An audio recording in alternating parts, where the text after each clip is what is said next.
going all ham on someone and then saying, well, you know what, I don't want to apologize because our ego getting in the way, big fat ego getting in the way, and we don't want to say sorry.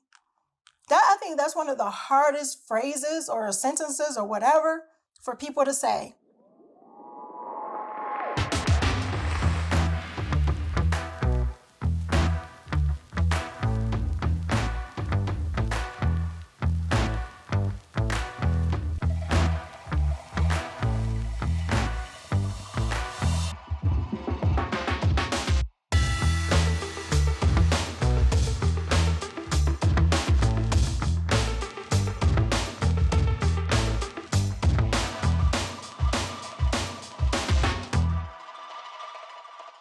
Assalamu alaikum, peace. It's your Coach Nyla, one of the co-founders of Outstanding Personal Relationships, as well as co-author of the book, Let's Talk Polygyny Uncensored. And I'd like to thank you guys for joining me in this video today. And in this video, we are going to discuss being intellectually smart, but emotionally ignorant. I don't want to say stupid. I'm just going to say emotionally ignorant. And we all can have that happen to us from time to time. What does that mean, Coach Nyla?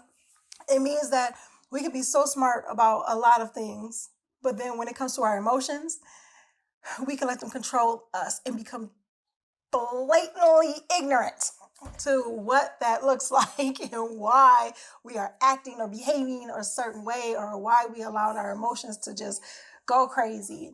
I'm gonna give you guys a quick story.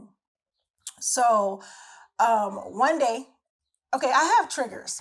Let's just say that. I have triggers. And this is what I mean by being emotionally ignorant.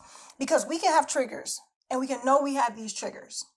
And that's my being intellectually smart part. No, I have the triggers. Wasn't totally sure until after the fact what the triggers actually were. Not that I didn't really know it, it's just that I really didn't pay much attention to it until after it happened.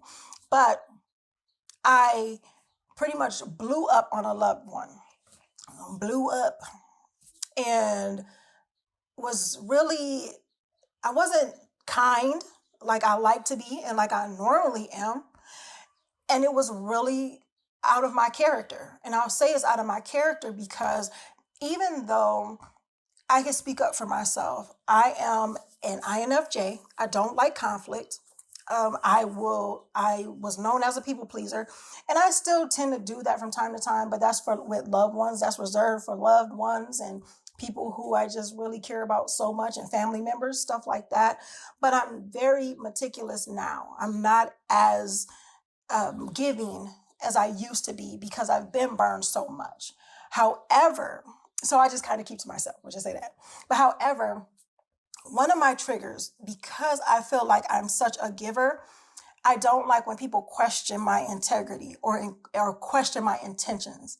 So when a person tells me that I did something because of a particular way or a particular reason, or I did something because I felt a certain way, and they don't know what I'm feeling, like they are not in my body, I get defensive. I get defensive on those things, and I get defensive on when people talk about my parenting or talk about my children or my relationship with my children or my family. I get defensive. I gotten a little better though. So if you guys made it this far to the video, put in the comments, what do you get defensive about? What do you get defensive about? Because we all tend to get defensive on something. If you don't get defensive, put that in the comments too. Well, I really don't get defensive, Coach Nyla, because I am extremely emotionally intelligent. But anyway, so that's the thing that happened to me. So the thing is that we can be very smart intellectually. We know that there's something that's about to bother us, or there's something that someone is saying that's bothering us, or something that someone is doing that's bothering us.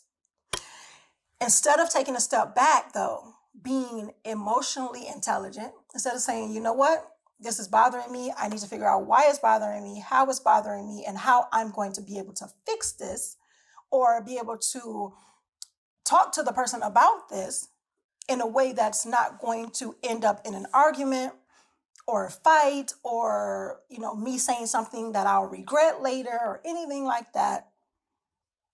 we tend to just let those emotions build up and we run off and jump off the deep end. Run and jump off the deep end. And now we have to backpedal, say we're sorry, if our ego doesn't get in the way, because that's another part of where we can be intellectually smart and emotionally ignorant. Like I said, part of me really want to say emotionally stupid so bad, but I don't want to use that word as, I don't want to offend anybody, even though I can tend to be that way too. Just saying. So being intellectually smart in that sense is like, okay, I know that, I should apologize. I know I should say that I'm sorry because I was the one that did most of the wrong stuff. Or I was the one that went off and went crazy and went ham. Ham mean hot mess. Not, pork or whatever it is, but, being a hot A mess, other word for butt, y'all know what I mean. So going all ham on someone and then saying, well, you know what, I don't want to apologize because our ego get in the way, big fat ego get in the way, and we don't want to say sorry. I think that's one of the hardest phrases or sentences or whatever for people to say because it leaves them vulnerable. It leaves us vulnerable. See, the difference though is that I'm kind of one that say, you know what, I will apologize first if need be. Meaning that some people may beat me to the punch, but my thing is I will apologize first because I will apologize for my part, even if I was wronged. Because maybe I could have misinterpreted something. Maybe I could have said, you know what, I see that you're getting a little heated. Maybe we should do something different or have this conversation later. So those kind of things that I feel like I could have said and I didn't say it, I'll apologize for my part. The interesting thing about that, I was listening to a therapist and she was talking about people who are very, very accommodating. I'm somewhat that way from time to time.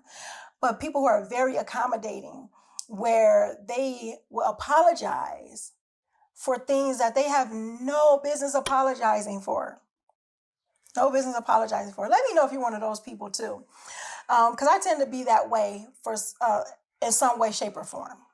Like I stated though, that's actually only really reserved for my family and those I love. The interesting thing is that sometimes those are the ones that can take that for granted the most and hurt you the most.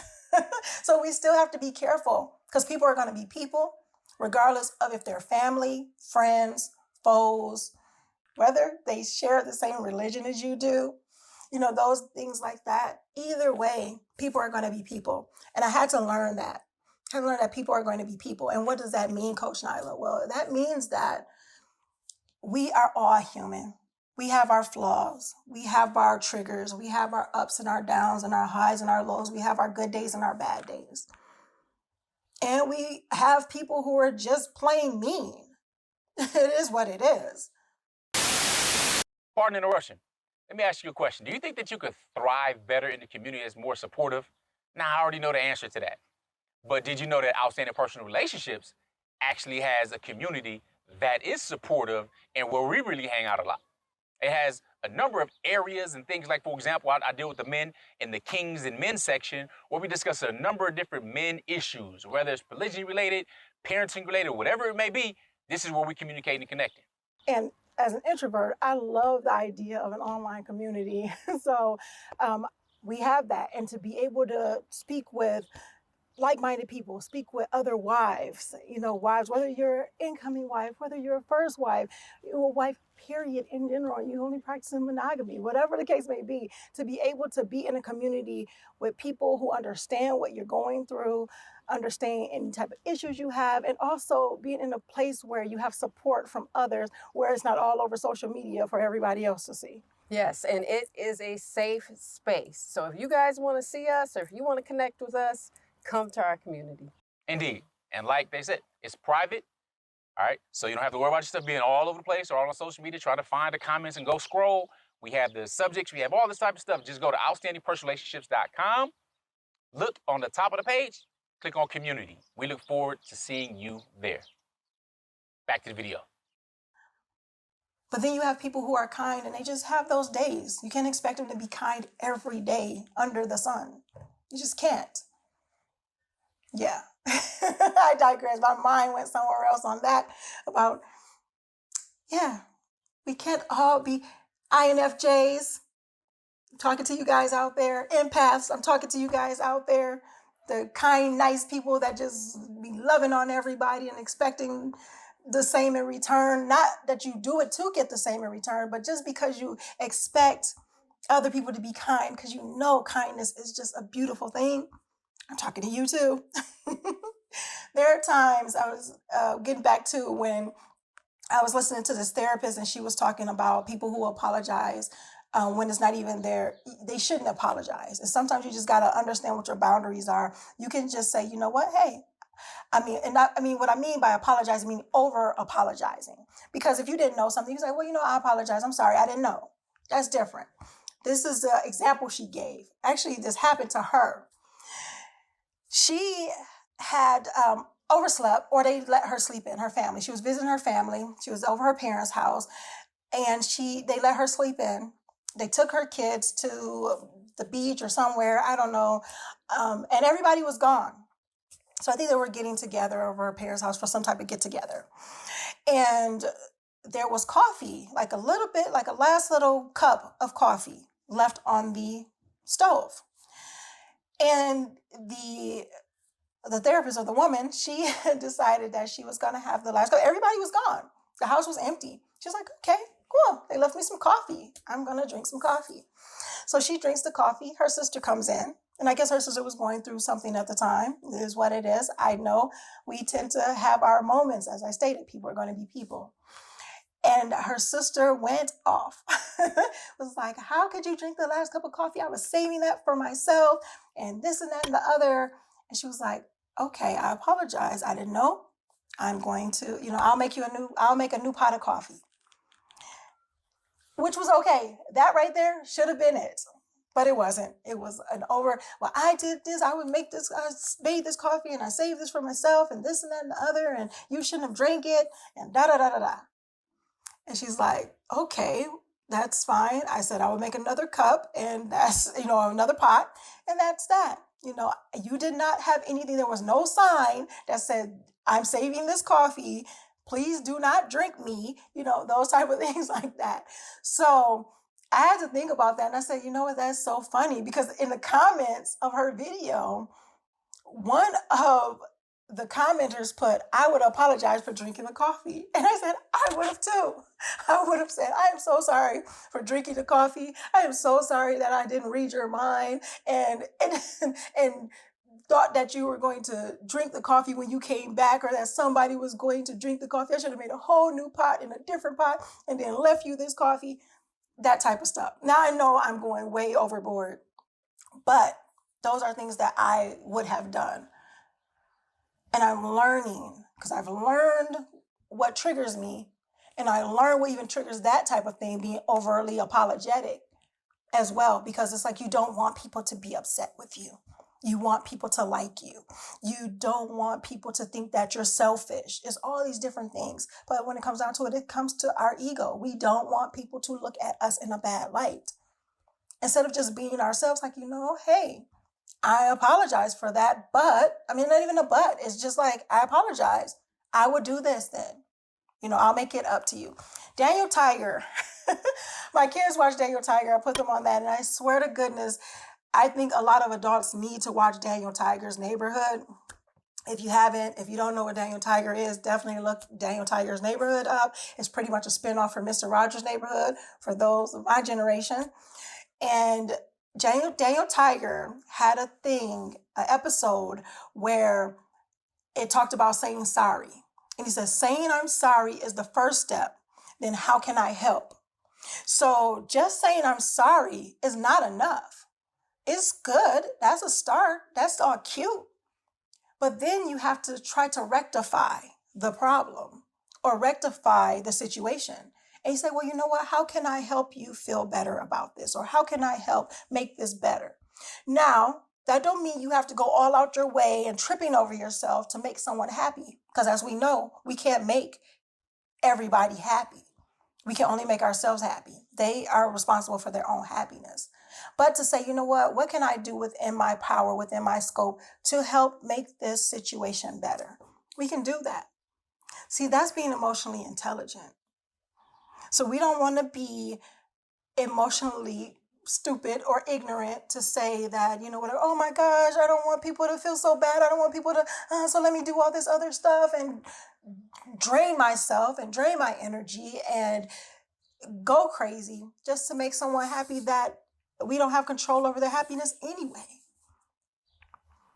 So one thing is, watching our egos in either way, shape, or form, whether it's our egos that make us want to not apologize, or our egos that want to prove someone else wrong, or our egos that don't want to accept apologies, or those type of different things like that. Our egos can be things that can protect us and protect our boundaries, but when it gets overused or gets used too far, then it becomes things that are stopping and hindering beauty and greatness that can happen in our lives.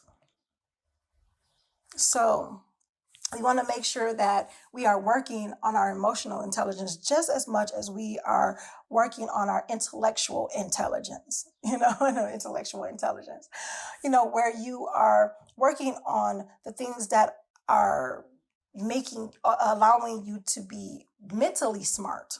Now you want to be emotionally smart as well. Hope you guys got some great information from this, all right? Hope you guys got some great information and got some good ideas or some, a laugh or two or whatever, or some insight from the stories that I've given in this video. And if you think this video can benefit someone that you know, definitely share it, because sharing is caring. And make sure you like, comment, and subscribe. And follow us on our social media channels if you haven't already. But those who are really looking to connect with us on a higher level and connect with us on a daily basis, make sure you are make sure you are part of our community, our Outstanding Personal Relationships community. Make sure you look in the description below for that information, because we definitely look forward to seeing you in the community, because you don't have to worry about a lot of the copyright things. If we're talking about particular things that may have like copyright strikes and all this other stuff like that, we don't have to worry about that. We can freely talk about things that are on our minds, and it's a private group, so you don't have to worry about Facebook or any other social media channel shutting you down for speaking your piece. And those who understand. Those who know. So make sure you click or check down in the description for that information and join us in our community. If you made it this far, congratulations. Thank you for sticking with me. And in the comments below, put emotional intelligence. Okay? So until next time, make sure you're growing intentionally, loving fearlessly, and connecting on a higher level every single day. Hope you enjoyed the video. Inshallah, I will see you on the next one. Assalamu alaikum. Peace.